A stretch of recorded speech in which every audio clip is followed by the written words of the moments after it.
ഒരു നല്ലയപ്പൻ്റെ ചാവരുള്ളിലേക്ക് ഏവർക്കും ഹൃദ്യമായ സ്വാഗതം. ഇന്നത്തെ നമ്മുടെ ഈ എപ്പിസോഡിൽ നമുക്ക് രണ്ട് അതിഥികളാണ് എത്തിയിരിക്കുന്നത്. ഒന്ന് ഫ്രാൻസിസ് പെരേര സാർ, ഒപ്പം നമ്മുടെ ചർച്ചയിൽ പങ്കെടുക്കാൻ വേണ്ടി Kulathuvayal saint George higher secondary സ്കൂളിലെ സമർത്ഥരായ വിദ്യാർത്ഥി സുഹൃത്തുക്കൾ എത്തിയിരിക്കുന്നു. ഫ്രാൻസിസ് പെരേര സാറിനെ റോബി അച്ഛൻ ശ്രോതാക്കൾക്കൊന്ന് പരിചയപ്പെടുത്തും. ഫ്രാൻസിസ് പെരേര സാർ നമ്മുടെ സ്റ്റേറ്റ് പോലീസിൻ്റെ ഇൻസ്പെക്ടർ ഓഫ് പോലീസ് തസ്തികയിൽ നിന്ന് 31 വർഷത്തെ വളരെ സ്തുത്യർഹമായ സേവനത്തിന് ശേഷം റിട്ടയർ ചെയ്ത ഫ്രാൻസിസ് പെരേര സാർ 1000-ൽ കൂടുതൽ വേദികളിൽ സ്കൂളിൽ കുട്ടികൾക്ക് സൈബർ സെല്ലുമായി ബന്ധപ്പെട്ട വിവിധ തരത്തിലുള്ള വിഷയങ്ങൾ കൈകാര്യം ചെയ്തുകൊണ്ട് വളരെ പ്രഗത്ഭനായി ക്ലാസ് എടുക്കുന്ന ഒരു അധ്യാപകൻ കൂടിയാണ്. ഇന്ത്യൻ പ്രസിഡന്റിൻ്റെ മെറിറ്റോറിയസ് സർവീസിനുള്ള പോലീസ് മെഡൽ സാറിന് ലഭിച്ചിട്ടുണ്ട്. നല്ലൊരു കൈയടി നമുക്ക് സാറിന് കൊടുക്കാം. അതുപോലെ തന്നെ മുഖ്യമന്ത്രിയുടെ നല്ല പോലീസ് ഓഫീസർക്കുള്ള വിശിഷ്ട സേവാ മെഡൽ സാറിന് ലഭിച്ചിട്ടുണ്ട്. അങ്ങനെ 100-ൽ കൂടുതൽ അവാർഡുകളും പുരസ്കാരങ്ങളും സാറിന് ലഭിച്ചിട്ടുണ്ട്. സാറിൻ്റെ വളരെ ദീർഘനാളത്തെ സേവനത്തിന് ശുശ്രൂഷയുടെ വഴികളിൽ ഇന്ന് സാർ നമ്മളോട് സംസാരിക്കുന്നത് വിശുദ്ധ ചാവറ കുര്യാക്കോസ് എലിയാസ് പിതാവ് 150ഓളം വർഷങ്ങൾക്ക് മുൻപേ കേരളത്തിലെ ക്രൈസ്തവ കുടുംബങ്ങൾ എങ്ങനെയായിരിക്കണം, ഏത് രീതിയിൽ വളരണം, മക്കളെ എങ്ങനെ വളർത്തണം, സഹോദരങ്ങൾ തമ്മിലുള്ള ബന്ധം എങ്ങനെയാവണം, അയൽവക്കക്കാരും സുഹൃത്തുക്കളും തമ്മിലുള്ള ബന്ധങ്ങൾ ഏത് രീതിയിലാകണമെന്ന് കൃത്യമായി മനസ്സിലാക്കിക്കൊണ്ട് എഴുതിയ ഒരു നല്ലയപ്പൻ്റെ ചാവരുള്ളിലെ ഏറ്റവും പ്രശസ്തമായ ഒരു വാചകമാണ്. ചാവറ പിതാവ് നൽകിയ മനോഹരമായ ഉപദേശം 40 ഖണ്ഡങ്ങളിലായി ഒരു നല്ലയപ്പൻ്റെ ചാവരുൾ എന്ന ഈ ചെറിയ പുസ്തകത്തിലൂടെ നൽകിയ ഉപദേശങ്ങളിൽ 12ാമത്തെ ഉപദേശമാണ് ഇന്ന് നമ്മൾ ചർച്ച ചെയ്യുന്നത്. എല്ലാ വക ആളുകളെയും നിൻ്റെ വീട്ടിൽ കയറ്റേണ്ട, പിന്നെയോ നല്ല മര്യാദയും ദൈവപേടിയുമുള്ളവരെ മാത്രം കൈക്കൊള്ളുക.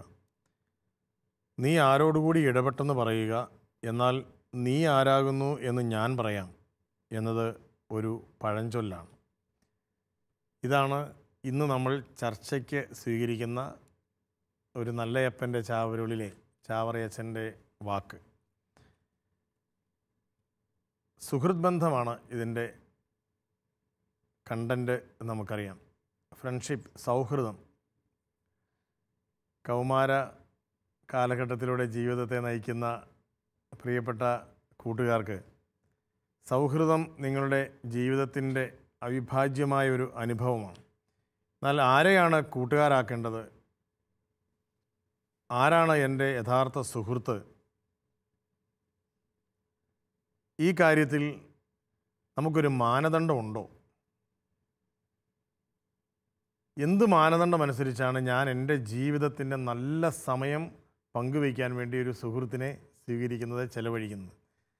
ഇതിന് നമുക്ക് ഏത് രീതിയിലുള്ള ഒരു എഡിറ്റിംഗ്, സുഹൃത്തുക്കളെ സ്വീകരിക്കുന്നതിൽ ഏത് രീതിയിലുള്ള ഒരു എഡിറ്റിംഗ് നമുക്ക് സാധ്യമാണ് തുടങ്ങിയ കാര്യങ്ങളെപ്പറ്റിയൊക്കെ സംസാരിക്കാൻ സാറിനറിയാം. കാരണം സാറ് കഴിഞ്ഞ 3 പതിറ്റാണ്ടുകളായി ഈ മേഖലയുമായി ബന്ധപ്പെട്ട് പ്രവർത്തിക്കുകയാണ്. ഇന്നത്തെ കുട്ടികളുടെ സൗഹൃദത്തോടുള്ള അവരുടെ ഒരു ആഭിമുഖ്യവും സൗഹൃദം അവരെ നയിക്കുന്ന രീതികളും ഫ്രാൻസിസ് പെരേര സാറിൻ്റെ കാഴ്ചപ്പാടിൽ എങ്ങനെയാണ്? സാർ ഒരു ആമുഖമായി ഒന്ന് സംസാരിക്കാമോ? തീർച്ചയായിട്ടും ഫാദർ, സംസാരിക്കാം. ഇന്നത്തെ നമ്മുടെ കുട്ടികൾ വിർച്വൽ വേൾഡിലാണ്. അതായത് cyber technology, information and communication technology, ആ ഒരു യുഗത്തിൽ ജീവിക്കുന്ന കുട്ടികളാണ് നമ്മുടെ കുട്ടികൾ. അത് ലോക ചരിത്രത്തിൽ നോക്കിയാൽ ബിഫോർ ടെക്നോളജി, ആഫ്റ്റർ ടെക്നോളജി, അതിന് വലിയ പ്രാധാന്യമുണ്ട്. സെക്കൻഡ് ഇൻഡസ്ട്രിയൽ റവല്യൂഷനാണ് ടെക്നോളജിയുടെ വരവ്. വന്നപ്പോൾ ടെക്നോളജി ഓരോ വ്യക്തിയുടെയും കുടുംബത്തിൻ്റെയും പ്രസ്ഥാനങ്ങളുടെയും രാജ്യത്തിൻ്റെയും എല്ലാ സമസ്ത മേഖലകളിലും റൂട്ടഡായതിനു ശേഷം മനുഷ്യൻ്റെ സ്വഭാവത്തിലും പെരുമാറ്റത്തിലും സുഹൃത്ത് ബന്ധങ്ങളിലുമൊക്കെ ഒരു കാതലായ വ്യത്യാസം നമുക്ക് കാണാൻ കഴിയും. അവരുടെ ഇടയിലുള്ള ഫ്രണ്ട്ഷിപ്പ് തന്നെ പലപ്പോഴും ഒരു സ്കൂൾ ലെവലിലോ അല്ലെങ്കിൽ ലോക്കൽ ലെവലിലോ സമൂഹത്തിലോ ഉള്ളതിൽ കൂടുതൽ അവർക്ക് ഓൺലൈൻ മീഡിയയിൽ, ഓൺലൈൻ ആയിട്ടുള്ള സോഷ്യൽ മീഡിയയിൽ Facebook, Twitter, WhatsApp, LinkedIn, my chat അതുപോലുള്ള കാര്യങ്ങളെല്ലാം അവർ വ്യാപകമായി ഉപയോഗിക്കുന്നതായിട്ട് കാണാം. ഒരു യഥാർത്ഥ ഫിസിക്കൽ ലോകത്തെ അവൻ്റെ ചുറ്റുപാടിലുള്ള നല്ലൊരു സുഹൃത്തിനെ കണ്ടെത്താൻ ഇന്ന് കുട്ടികൾക്ക് പലപ്പോഴും കഴിയുന്നില്ല. ടെക്നോളജി അതിൻ്റെ ഒരു ഇമ്പാക്റ്റായിട്ട് നിൽക്കുന്നു. 2012 ഡിസംബർ 14 ലോക മനസാക്ഷിയെ ഞെട്ടിച്ചൊരു സംഭവം അമേരിക്കയിലെ ന്യൂജേഴ്സി അടുത്ത് കണക്റ്റിക്കട്ട് എന്ന സാൻഡി ഹുക്ക് എലിമെൻ്ററി സ്കൂൾ, ആ സ്കൂളിലൊരു മസാക്രി, ഒരു കൂട്ടക്കൊലപാതകം നടന്നു. നാൻസി ലാസ എന്ന ആ സ്കൂളിലെ ടീച്ചറിൻ്റെ തന്നെ മകൻ 20 വയസ്സുള്ള ആദം ലാൻസ, അവൻ്റെ ലാപ്ടോപ്പും കമ്പ്യൂട്ടറും അവൻ്റെ മുറിയിൽ കിട്ടാതിരുന്നുകൊണ്ട് അതെടുത്തു മാറ്റി. അതിനെ ചൊല്ലിയുള്ള തർക്കം ആയിരിക്കാം. കൂടാതെ ഈ ആദം ലാൻസ ചെറുതിൽ തുടങ്ങി ഒരു ഐസൊലേറ്റഡ് സ്വഭാവം ഉണ്ടായതുകൊണ്ട് ആയിരിക്കാം അവൻ അത് കിട്ടാതിരുന്നതുകൊണ്ടും മറ്റു പല കാരണങ്ങൾ കൊണ്ടും അവൻ സ്വന്തം അമ്മയെ വെടിവെച്ചു വന്നതിന് ശേഷം സ്കൂളിലേക്ക് പോയി പ്രിൻസിപ്പളിനെയും 6 ടീച്ചേഴ്സിനെയും 20 കുരുന്നുകൾ 27 വരെ മൊത്തം ഷൂട്ട് ചെയ്ത് കിൽഡ്. അത് ലോകത്തെ ഞെട്ടിച്ചൊരു സംഭവമാണ്. ഒബാമ തന്നെ അമേരിക്കൻ പ്രസിഡന്റ് തന്നെ ടെലിവിഷനിൽ പ്രത്യക്ഷപ്പെട്ട് വളരെയധികം ശോചനീയമായി സംസാരിച്ചു. അമേരിക്കൻ പാരൻറ്റിങ്ങിനെ പറ്റി വരെ ക്രിട്ടിസൈസ് ചെയ്തു എന്നുള്ള അറിയുന്നു. ദേശീയ പതാക താഴ്ത്തി കെട്ടി ലോകമെല്ലാം ശ്രദ്ധിച്ചു. അവിടെ പോലീസ് എല്ലാവിധ സംവിധാനങ്ങളും ഉപയോഗിച്ച് കുട്ടിയുടെ എല്ലാ ബാക്ക്ഗ്രൗണ്ടും അന്വേഷിച്ചപ്പോൾ അതിൽ കണ്ടെത്തിയ വിവരം ഈ കുട്ടി വളരെ ചെറുതിൽ തുടങ്ങി വീഡിയോ ഗെയിം, അതും അവന് താല്പര്യം ഷൂട്ടിംഗ്, കില്ലിങ് അതുപോലുള്ള സംഭവങ്ങളിലായിരുന്നു. അവനെ ഒരു സോഷ്യലൈസേഷൻ, ഒരു ഫ്രണ്ട്ഷിപ്പോ അല്ലെങ്കിൽ അതുപോലുള്ള കാര്യങ്ങളോ ഡയറക്റ്റ് ലോകത്തുള്ള സുഹൃത്തുക്കളോ ഇല്ലായിരുന്നതുകൊണ്ട് അവൻ ടെക്നോളജിയിലേക്ക് പോയി. അവൻ്റെ ഏറ്റവും പ്രഷ്യസ് ആയിട്ടുള്ള ടൈം പോലും സ്കൂൾ കഴിഞ്ഞിട്ട് ഇതിനുവേണ്ടി ഉപയോഗിച്ചു. അത് അമേരിക്കയിൽ അന്ന് തോക്കുകൾ വ്യാപകമായ വീടുകളിൽ പ്രൊട്ടക്ഷന് വേണ്ടി ഉപയോഗിക്കുന്നതുകൊണ്ടുള്ള മിസ്യൂസ് ആണെങ്കിൽ, ഞാൻ ആ ഒരു സമയത്ത് തന്നെ ശ്രദ്ധിച്ചൊരു കാര്യം, നമ്മുടെ മധ്യകേരളത്തിൽ ഒരു +2 ചെറുപ്പക്കാരൻ കൊല്ലപ്പെട്ടു. അവന് കൊലപാതകത്തിന് ഇരയായത് മറ്റു ചെറുപ്പക്കാരൻ, ഡിഗ്രിക്ക് പഠിക്കുന്നത് മറ്റു ചെറുപ്പക്കാരനാണ് കൊന്നത്. ആ +2കാരൻ ഓൺലൈൻ റിക്വസ്റ്റ്, ഫേസ്ബുക്കിലെ ഒരു ഫ്രണ്ട് റിക്വസ്റ്റ് കൊലപാതകിയായ എന്ന് ആരോപിക്കപ്പെടുന്ന ചെറുപ്പക്കാരൻ്റെ ഗേൾ ഫ്രണ്ടിനെ അയച്ചതിനെ ചോദ്യം ചെയ്യലാണ് ഒരു കൊലപാതകം നടന്നത്. അത് കൃത്യമായ സ്ഥലമോ ഇത് പറയാത്തതുകൊണ്ട് കേസ് ഇപ്പോഴും നടക്കുന്നതായിരിക്കും, അതുകൊണ്ട് അത് പറയാൻ പറ്റാത്ത. പക്ഷേ ലോകവ്യാപകമായി ടെക്നോളജി ബേസ് കുട്ടികൾ പല അതിക്രമങ്ങളും നടത്തുന്നുണ്ട്. പല ലെവലിലാണ്. ഒന്ന്, ഇതുപോലെ അതിക്രമങ്ങൾ ചെന്ന് വീഴുന്നു. 2, വിർച്വൽ മീഡിയയിലുള്ള അവരുടെ ഫ്രണ്ട്സുമായിട്ട് കൂടുതൽ അവരെ കാണാൻ ശ്രമിക്കുന്നു. അവരുമായിട്ട് പെൺകുട്ടികളാണെങ്കിൽ അവരോട് ബോയ് ഫ്രണ്ട്സിനോട് ഒളിച്ചോടി പോകുന്നു. അങ്ങനെ പല രൂപത്തിലുള്ള ഇമ്പാക്റ്റാണ്. അപ്പോൾ ഇന്ത്യയിലെ സെറ്റ് ബാക്കിൻ്റെ ദുരുപയോഗത്തിൻ്റെ ഫലമായി ഒരു യഥാർത്ഥ ഫ്രണ്ടിനെ, a friend in need is a friend in deed, അല്ലേ? നമുക്കൊരു ആവശ്യം വരുമ്പോൾ വീട്ടിലേക്ക് വരുന്ന ഒരു സുഹൃത്ത്, അങ്ങനെയുള്ള ഒരു ഫ്രണ്ട്ഷിപ്പ് അവർ ഡെവലപ്പ് ചെയ്യാൻ മറന്നു പോവുകയോ സമയം കിട്ടാതിരിക്കുകയോ, കാരണം അതിൽ കൂടുതൽ ആഹ്ലാദം തരുന്ന, സന്തോഷം തരുന്ന, കൗതുകകരമായ കാര്യങ്ങൾ അവർ ടെക്നോളജി കണ്ടുകൊണ്ടിരിക്കും. സാറേ, ഞങ്ങളുടെ ഒരു ചെറുപ്പകാലത്ത് ഇപ്പം ഞങ്ങൾ പഠിച്ചത് Thankamani saint Thomas higher secondary സ്കൂളിലാണ്, Alappuzha, Idukki Thankamani saint Thomas high school. ഇപ്പോൾ ഹയർ സെക്കൻഡറി സ്കൂളായി. ഹൈസ്കൂൾ പഠിക്കുന്നത് അവിടെയാണ്. കാമാക്ഷി എന്ന് പറയുന്ന തൊട്ടടുത്തുള്ള ചെറിയൊരു ഗ്രാമം, അവിടെയാണ് UP സ്കൂൾ പഠിക്കുന്നത്. ഗവൺമെൻറ് UP സ്കൂളാണ്. കിളിയാർകണ്ടം സ്ഥലപ്പേരാണ്. കിളിയാർകണ്ടം എന്ന് പറയുന്ന ഞങ്ങളുടെ കൊച്ചു ഗ്രാമം, പ്രകാശ് എന്ന് പറയുന്ന സ്ഥലത്താണ് ഞങ്ങൾ വീട്. അപ്പോൾ അവിടെ കിളിയാർകണ്ടം എന്ന് പറയുന്നൊരു കുഞ്ഞ് LP സ്കൂളുണ്ട്. തൈതലൊക്കെ വെച്ച് മറച്ച ഒരു കൊച്ച് LP സ്കൂൾ നമ്മുടെ ആ പ്രദേശത്തുണ്ടായിരുന്നു. ഇവിടെ ഞങ്ങൾ പഠിക്കുമ്പം ഞങ്ങളെല്ലാം കൂടെ ഒരുമിച്ചാണ് യാത്ര ചെയ്യുന്നത്. ഇപ്പോൾ തങ്കമണി പോലുള്ള സ്ഥലത്തേക്ക് 5-8 കിലോമീറ്ററുകൾ തന്നെ ദിവസവും യാത്ര ചെയ്യണം. നടന്നാണ് പോകുന്നത്.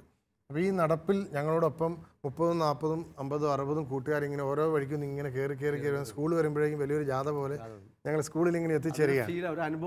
ഒരു സോഷ്യലൈസേഷൻ എന്ന് പറയുന്ന ഒരു പ്രക്രിയ സാധാരണയായി ഇങ്ങനെ നടന്നു പോവുക. അതിനിടയിൽ വഴക്കുണ്ടാവും, ബഹളങ്ങളുണ്ടാവും. അത് അവിടെ വെച്ച് തന്നെ പരിഹരിക്കപ്പെടും. പിന്നെ പോകുന്ന വഴിക്ക് കല്ലിനോടും മണ്ണിനോടും ചെടിയോടും ഒക്കെ വർത്തമാനം പറഞ്ഞ് മണ്ണിനകത്ത് കുളിച്ച് ക്ലാസ്സിൽ ചെന്ന് കയറുന്നു, തിരിച്ച് വീട്ടിൽ വരുമ്പോഴേക്കും ഷർട്ടിന് ബട്ടൺസ് ഉണ്ടാവില്ല, ചെളി പിടിച്ച് നാശവശമായിട്ടായിരിക്കും തിരിച്ചു വരുന്നത്. അപ്പം ഇങ്ങനെ ഉള്ളൊരു ഒരു ജീവിത അനുഭവം, സ്കൂളിങ്ങിൻ്റെ ഒരു അനുഭവം മനസ്സിൽ നിൽക്കുമ്പം സാർ ഇപ്പോൾ പറയുന്ന കാര്യം എൻ്റെ മനസ്സിനെ വല്ലാതെ വേദനിപ്പിക്കുന്നുണ്ട്. കാരണം ഇപ്പോൾ നമ്മുടെ കുഞ്ഞുങ്ങൾക്ക് അത്തരത്തിലുള്ളൊരു സോഷ്യലൈസേഷൻ്റെ ഒരു സ്പേസാണ് അവർ ഈ സൈബർ സ്പേസിലേക്ക് ഇങ്ങനെ ചേർത്ത് വെച്ച് അവരെ തന്നെ ഒതുക്കി കളയുന്നത് അല്ലേ റോഹിച്ചൻ? അങ്ങനെയുള്ളൊരു ഫീൽ. ഞാൻ ഈ ഒരു അനുഭവത്തെ പറ്റി ദീപികയിലെ എൻ്റെ കൊച്ചേട്ടൻ്റെ കത്ത് എന്ന പങ്ക്തിയിൽ പലതവണ എഴുതിയിട്ടുണ്ട്. അതിൽ ഞാൻ കണ്ടിട്ടുള്ള ഒരു കാര്യം, ഇപ്പം പ്രകാശ് തൊട്ട് തങ്കമണി വരെയുള്ള അല്ലെങ്കിൽ കാമാക്ഷി വരെയുള്ള ഞങ്ങളുടെ യാത്രയിൽ ഞങ്ങൾ ഒരുമിച്ചാണ് പോയിക്കൊണ്ടിരിക്കുന്നത്. ആരും ഒറ്റയ്ക്ക് പോകുന്നില്ല. ആരെങ്കിലും ഒന്ന് പുറകെ പോയാൽ അല്ലെങ്കിൽ മുമ്പിലായി പോയാൽ വഴിയരികിലെ ചേച്ചിമാർ ചോദിക്കും, അമ്മമാർ ചോദിക്കും, എന്തേടാ നിൻ്റെ കൂട്ടുകാർ മുമ്പേ പോയല്ലോ, നീ എന്തേടാ അവരുടെ എത്തിയില്ലേ, നീ എന്നെ പുറകിലായിപ്പോയേ എന്ന് ചോദിക്കുകയാണ്. കാരണം എന്താണ്? എൻ്റെ കൂട്ടുകാരാരാണ് എന്ന് എൻ്റെ യാത്രയിൽ ഇരുവശങ്ങളിലുമുള്ള മുഴുവൻ ആൾക്കാർക്കും അറിയാം. അപ്പോഴേക്കും നമ്മൾ കൂട്ടുകാരെ അടുത്ത് തന്നെ അറിയാണ്ട് ഓടും. യെസ്, കാരണം തൊട്ട് മുമ്പിൽ ഉണ്ടെന്നറിയാം. ആരൊക്കെയാണ് എൻ്റെ കൂട്ടുകാർ, ഞാൻ ആരുടെ കൂടെയാണ് നടക്കുന്നത് എന്ന് എല്ലാവർക്കും അറിയാം. എൻ്റെ മാതാപിതാക്കൾക്കറിയാം. ഞാൻ വീട്ടിൽ താമസിച്ച് വന്നിട്ടുണ്ടെങ്കിൽ അവർക്ക് ആദ്യം വിളിക്കാൻ, തൊട്ടയലോക്കത്തെ ഈ വിളിക്കാനല്ലേ ആരുടെയൊക്കെ കൂടെയാണ് സ്ഥിരമായിട്ട് പോകുന്നത് എന്നറിയാം. ഒരിക്കലും ആ കൂട്ട് വിട്ടിട്ട് വേറൊരു വഴിയെ ഞാൻ പോകില്ല എന്ന് എന്നോടൊപ്പമുള്ള എല്ലാവർക്കും അറിയാം. പക്ഷേ ഇന്നത്തെ ഒരു സംസ്കാരത്തിൽ ആരാണ് എൻ്റെ യഥാർത്ഥത്തിലുള്ള കൂട്ടുകാർ എന്ന് ഞാൻ ഇൻറ്റിമേറ്റ് ഫ്രണ്ട് എന്ന് വിളിക്കുന്നയാൾക്ക് പോലും അറിയില്ല.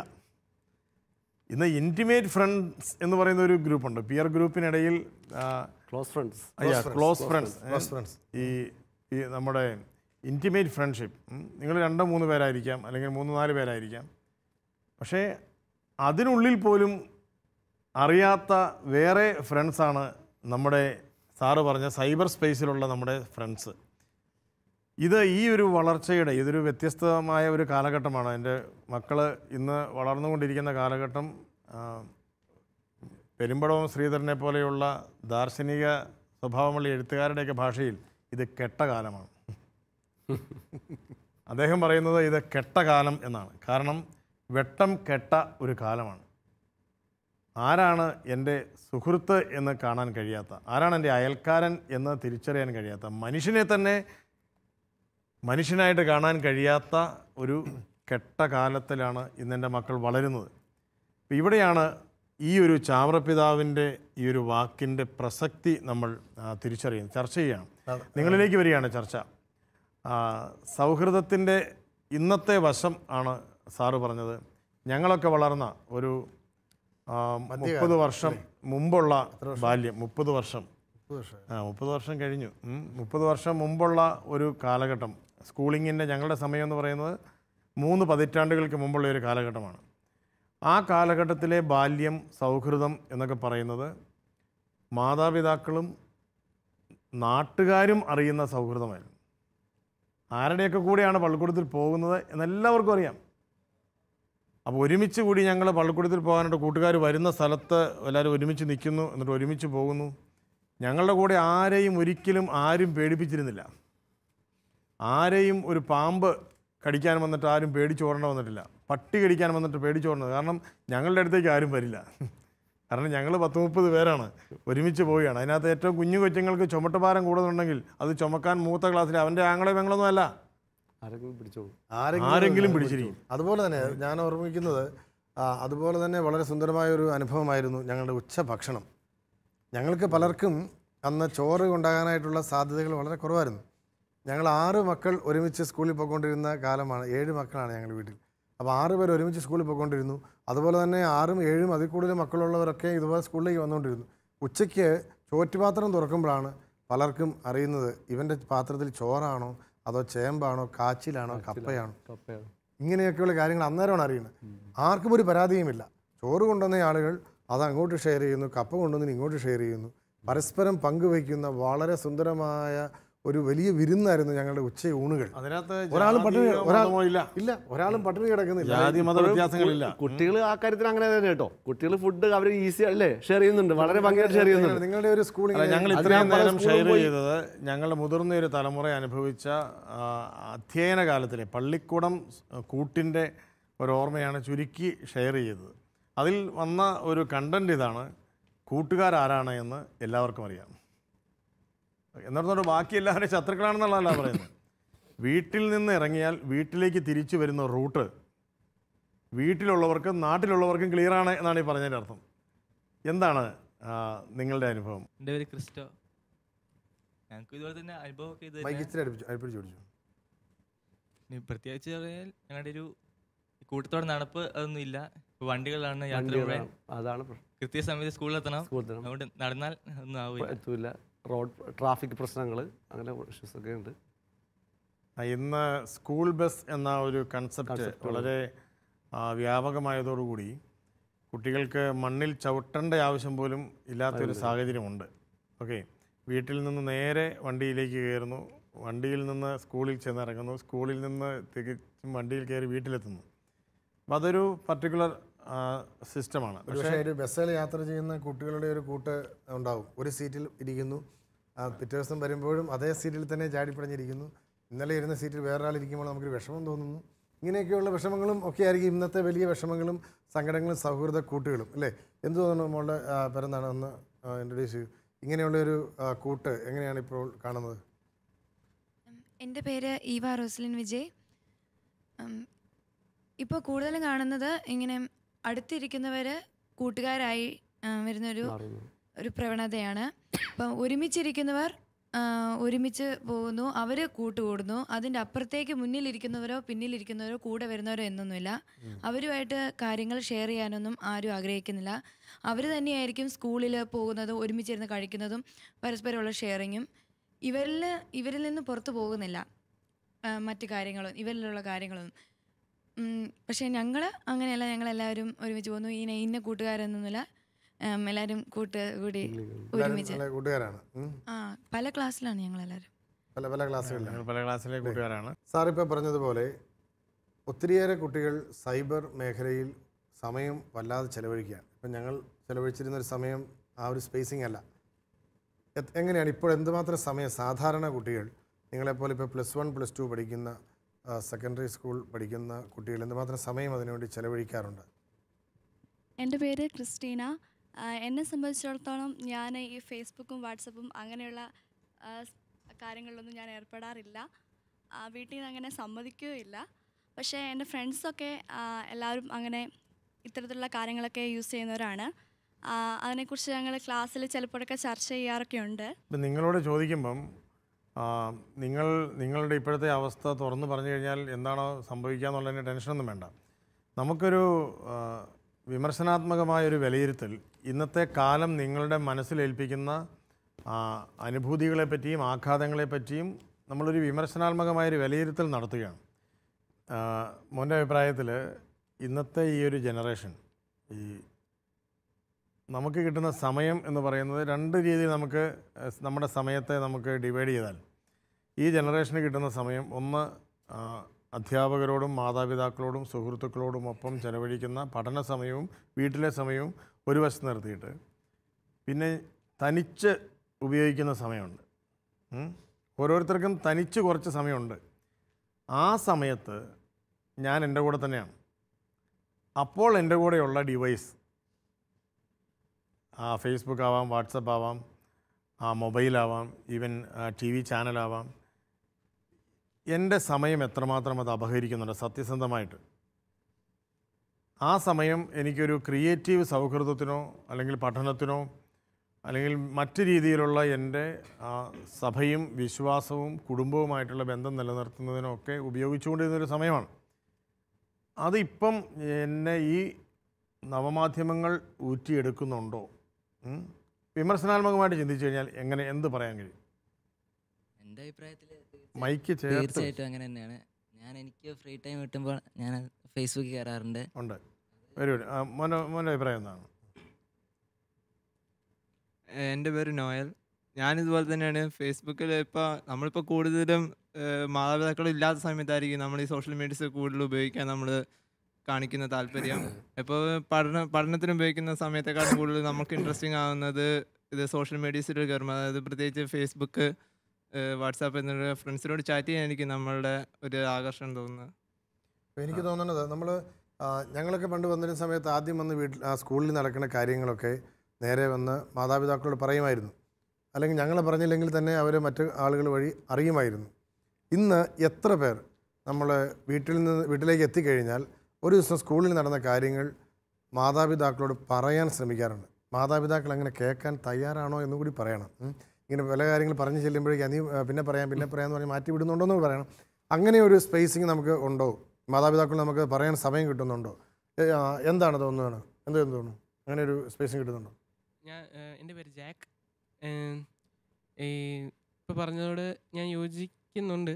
പക്ഷേ ഞാനിങ്ങനെ അപ്പയോടും അമ്മയോടും എന്താ പറയുക, സ്കൂളിൽ നിന്ന് വീട്ടിലേക്ക് ചെല്ലുമ്പോൾ അങ്ങനെ സംസാരിച്ചിട്ടില്ല. എന്താ പറയുക, സംസാരിക്കാനുള്ള സാഹചര്യം നിനക്കില്ല? അല്ല, സാഹചര്യം ഉണ്ട്, ഞാൻ സംസാരിച്ചിട്ടില്ല. അങ്ങനെ ഓപ്പൺ ആയിട്ട് സംസാരിക്കാൻ ഞാൻ അത്രയും പറയാറില്ല. എന്താ പറയുക, പെട്ടെന്ന് ചോദിക്കും പരീക്ഷയ്ക്ക് ഉണ്ടോ എന്ന് ചോദിക്കും. പരീക്ഷയ്ക്ക് ഉണ്ടോ ചോദിക്കുമ്പോൾ പരീക്ഷ ഉണ്ടെന്ന് പറയും. ചിലപ്പോൾ ഞാൻ പറയത്തില്ല പരീക്ഷയൊക്കെ ഉണ്ടെന്ന് ഞാൻ പറയത്തില്ല. കഴിഞ്ഞ ദിവസം തന്നെ യൂണിറ്റ് പരീക്ഷയായിരുന്നു. ഞാൻ അമ്മയോട് പറഞ്ഞിട്ടില്ല യൂണിറ്റ് പരീക്ഷയാണെന്ന് ഞാൻ പറഞ്ഞിട്ടില്ല. അമ്മ എവിടെ നിന്നൊക്കെ പറഞ്ഞ് യൂണിറ്റ് പരീക്ഷയാന്ന് പറഞ്ഞു. ഒരു ഡയലോഗിങ്, നമുക്ക് മാതാപിതാക്കളുമായിട്ടുള്ള ഒരു ഡയലോഗിങ് ഇന്ന് വളരെ ആവശ്യമുള്ളൊരു സമയമാണ്. എന്ത് തോന്നുന്നു മോൾക്ക്? എന്താ തോന്നുന്നത്? എൻ്റെ പേര് സിനി. നമ്മൾ മാതാപിതാക്കളോട് അല്ലെങ്കിൽ സഹോദരങ്ങളോട് നമ്മൾ എല്ലാ കാര്യങ്ങളും തുറന്ന് പറയണം. നമ്മുടെ കാര്യങ്ങൾ ഷെയർ ചെയ്യാൻ ഫ്രണ്ട്സിനേക്കാളും ഏറ്റവും നല്ലത് അവരാണ്. അവർ നിങ്ങളുടെ ജീവിതത്തിലേക്ക് വന്നതിന് ശേഷം ആണ് ഈ ഫ്രണ്ട്സ് വന്നതല്ലേ? അതെ, അതുകൊണ്ടാണ്. ഓക്കെ, അപ്പം ഫ്രണ്ട്സിനേക്കാൾ കൂടുതൽ കാലം മാതാപിതാക്കൾ നിങ്ങളോട് ജീവിച്ചിട്ടുണ്ട്. അക്കാര്യത്തിൽ അഭിപ്രായ വ്യത്യാസമില്ല? ഇല്ല. ഓക്കെ, നിങ്ങൾ നന്നായിട്ട് ഷെയർ ചെയ്യുന്നുണ്ട്. എന്താണ് അഭിപ്രായം? നമ്മളുടെ ഇന്നത്തെ ഈ ഒരു ശൈലി നമുക്ക് മാതാപിതാക്കളുമായിട്ടുള്ള നമ്മുടെ ഒരു ഹൃദയബന്ധം നിലനിർത്തുമോ, നമ്മുടെ കുടുംബ ബന്ധങ്ങൾ നിലനിർത്തുമോ, അതോ നമ്മളെ ഒറ്റയാക്കി മാറ്റുമോ? എന്താണ് നിൻ്റെ അഭിപ്രായം? എൻ്റെ പേര് വർഗീസ്. തീർച്ചയായിട്ടും ഇതുപോലത്തെ പുതിയ പുതിയ ടെക്നോളജീസ് വരുന്നതോടെ അത് ഒരു ആകാംക്ഷയാണ്. അപ്പം ആദ്യമൊക്കെ ചെറിയ നമ്മുടെ ബാക്കിയുള്ള സമയങ്ങളല്ലേ, പഠിക്കുന്നതിൽ നിന്നും ബാക്കിയുള്ള സമയങ്ങൾ ഇതിലേക്ക് പോകും. പിന്നീട് പയ്യെ പയ്യെ അത് പഠിക്കുന്ന സമയങ്ങൾ, അത്യാവശ്യ സമയങ്ങൾ അപഹരിക്കും. എന്ന് പറഞ്ഞാൽ സത്യത്തിൽ ഇവയെ ഒറ്റപ്പെടുത്തുകയാണ്. ഫേസ്ബുക്ക് ആയാലും വാട്സപ്പ് ആയാലും അവർക്ക് വേണ്ടത് കൂടുതൽ കൂടുതൽ ഉപഭോക്താക്കളെയാണ് വേണ്ടത്. അതിനുവേണ്ടി എന്തും ചെയ്യും. കൂടുതൽ കൂടുതൽ ഉപഭോക്താക്കളെയാണ് വേണ്ടത്. അപ്പം അതിനുവേണ്ടി അവർ വീണ്ടും വീണ്ടും ആകർഷിച്ചുകൊണ്ടിരിക്കും പല വഴികളിൽ. അങ്ങനെ ആ കൂടുതൽ സമയം അവിടെ പോകുമ്പോൾ ഇപ്പം സോഷ്യലായിട്ട് നമ്മുടെ സമയം കുറയുകയാണ്. മാതാപിതാക്കളോടുള്ള ബന്ധം കുറയും, സുഹൃത്തുക്കളോടുള്ള കുറയും, സാമൂഹികമായിട്ടുള്ള കുറയും. അങ്ങനെ നമ്മൾ മറ്റൊരു ലോകത്തിലായിപ്പോൾ. അങ്ങനെ ആ ഒരു ലോകത്തിൽ ആകാനായിട്ടുള്ള വല്ലാത്തൊരു പ്രലോഭനം ഈ ഒരു സോഷ്യൽ മീഡിയ ഇല്ലേ സാർ, കുട്ടികളുടെ മനസ്സിലേക്ക് നിക്ഷേപിക്കുന്നുണ്ട്. സാധാരണ കൂട്ടുകാരിൽ നിന്നും മാറി, ഒരുപക്ഷെ മാതാപിതാക്കളിൽ നിന്നും മാറി തനിച്ച് ആയിരിക്കാനായിട്ടുള്ള ഒരു വല്ലാത്ത പ്രേരണ, തനിച്ച് ഇത്തരത്തിലുള്ള കാര്യങ്ങൾ ഇടപെടാൻ, അങ്ങനെയുള്ളതല്ലേ നേരത്തെ പറഞ്ഞ കുട്ടിയുടെ കാര്യത്തിൽ വന്ന പോലുള്ള അപകടങ്ങൾ ഉണ്ടാകുന്നത്? നേരത്തെ പറഞ്ഞ ആ കുട്ടിയുടെ കാര്യത്തിൽ ഇത് പറഞ്ഞത് സീമാൻ ടെക്കിൻ്റെ പഠനം. സാർ എന്താണ് പറയുന്നത്? സീമാൻ ടെക് എന്ന് വെച്ചാൽ ഒരു ടെക്നോളജി കമ്പനി, ലോകത്തിലെ തന്നെ ഏറ്റവും നല്ല അമേരിക്കൻ ബേസ്ഡ് കമ്പനി. അവരുടെ പഠനം നടത്തിയിട്ട് നമ്മുടെ ഏഷ്യൻ രാജ്യങ്ങളിലെല്ലാം പഠനം നടത്തിയിട്ട് പറഞ്ഞിരിക്കുന്നത് average Indian student, especially city and developing States 2 മണിക്കൂർ അവർ ചിലവഴിക്കുന്നുണ്ട്. ഈ പിന്നെ വാട്സാപ്പിലായാലും മറ്റ് സോഷ്യൽ മീഡിയയിലായാലും ഫേസ്ബുക്കിലായാലും ലിങ്ക്ഡിനായാലും പിന്നെ മൈ ചാറ്റിലും ആയാലും ഇൻ്റർനെറ്റ് സർഫിംഗ് ആയാലും ഗൂഗിളിംഗ് ആയാലും ഒക്കെ അവർ ഉപയോഗിക്കുന്നുണ്ട്. അത് അവർ പഠന ആവശ്യത്തിന് വേണ്ടി അവർക്ക് ഗൂഗിൾ ചെയ്യേണ്ടി വരും. ഇപ്പോൾ ഇൻ്റർനെറ്റ് എന്ന് പറയുന്നത് the world's biggest library in the world, അതാണ് ഇൻ്റർനെറ്റ്. അതെ, നോ ഡൗട്ട്. തമ്പുരാൻ നമുക്ക് തന്നിരുന്ന ഏറ്റവും വലിയ ഒരു അനുഗ്രഹം. ഈ അടുത്ത കാലത്തായിട്ടും ദ ഹിസ്റ്ററി ഓഫ് മാൻകൈൻഡ്, മനുഷ്യരാശിയുടെ ആ ഒരു പ്രയാണത്തിൽ ഒരുപാട് കണ്ടുപിടുത്തങ്ങളുണ്ട്. അപ്പോൾ അതിൽ കുറഞ്ഞ കാലം കൊണ്ട് ഏറ്റവും കൂടുതൽ മനുഷ്യന് നോളജും അതിൻ്റെ ഫസിലിറ്റി എല്ലാ രംഗങ്ങളിലും, സമസ്ത രംഗങ്ങളിലും തന്നിരിക്കുന്ന സംഭവിച്ചാൽ അത് ICT ആണ്. എൻ്റെ 4 ബാക്ക്ഗ്രൗണ്ടാണ്, 2 hardware 2 software, computers and cellphone, then internet and world over network system. അതൊരു ബ്രീത്തിങ് എയർ പോലെയാണ് സമൂഹത്തിന്. അതില്ലാണ്ട് സമൂഹത്തിന് മുന്നോട്ട് പോകാൻ പറ്റില്ല, ആർക്കെങ്കിലും മുന്നോട്ട് പോകാൻ പറ്റില്ല. അപ്പോൾ ഇതിൻ്റെ വർഗീസ് പറഞ്ഞ പോലെ തന്നെ ഇതൊരു ഓരോ സ്റ്റെപ്പായിട്ട് ടെംപ്റ്റേഷനാണ്. We are all human beings, മനുഷ്യരാണ് നമ്മൾ. അപ്പോൾ ഈ പ്രത്യേകിച്ച് അച്ഛൻ പറഞ്ഞ പോലെ തന്നെ മാതാപിതാക്കളില്ല. അവർ അമ്മ എന്തെങ്കിലും ഒരു മീറ്റിങ്ങിന് പോയി, അല്ല അമ്മ അടുക്കള കുക്ക് ചെയ്യുന്നു. പപ്പ വരുമ്പോഴത്തേക്കും പിന്നെ 9 മണിയാവും, ജോലിയൊക്കെ തിരക്കിൽ വരും. വന്നു കഴിഞ്ഞാൽ പപ്പക്ക് ടയർഡായിരിക്കും. അപ്പോൾ നിങ്ങളെ നോക്കാനല്ല, നിങ്ങളെപ്പറ്റി കുട്ടികളെ പറ്റി ഒരു വിശ്വാസമാണ് മാതാപിതാക്കന്മാർക്ക്.